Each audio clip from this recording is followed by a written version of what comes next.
বাচ্চাদের 1-2 শেখানো হয়ে গেলে 1 থেকে 10-এর মধ্যে কোনটা বড় এটা শেখানোর জন্য সহজ পদ্ধতি দেখো।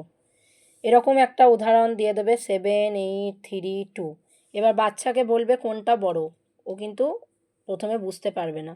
যাতে ও খুব সহজেই বুঝে যায় ওই জন্য সাইডে একটা লম্বা করে দাগ দিয়ে এখান থেকে 1 থেকে 10 অবধি লিখে দেবে।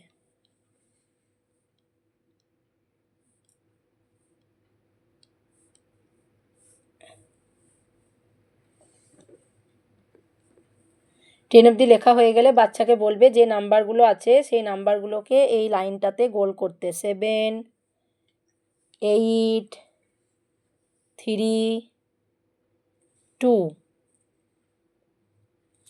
বলবে সব থেকে এই লাইনটার মধ্যে সব থেকে নিচে যে গোলটা করেছো সেটাই এখানে সব থেকে বড় নাম্বার। ওপর থেকে যত নিচের দিকে যাবে তত নাম্বারগুলো বড় হবে। তাহলে সব থেকে নিচে এখানে 8কে গোল করেছো, মানে 8 এখানে সব থেকে বড় নাম্বার। আবার নতুন করে একটা দেখাই, 5, 4, 6, 2। এইভাবে বাচ্চাকে সাইডে একটা করে রেখে দাও, পেন্সিল দিয়ে করাবে তাহলে বারবার মুছতে পারবে। পেন দিয়ে 1-2টা লিখবে আর গোলগুলো ওকে পেন্সিল দিয়ে করাবে, তাহলে তোমাকে বারবার 1 থেকে 10 লিখতে হবে না। 5, 5কে গোল করো, 4, 4কে গোল করো, 6, 6কে গোল করো, 2, 2কে গোল করো। সব থেকে নিচে কাকে গোল করেছো? 6, তাহলে এখানে 6টা সব থেকে বড় নাম্বার।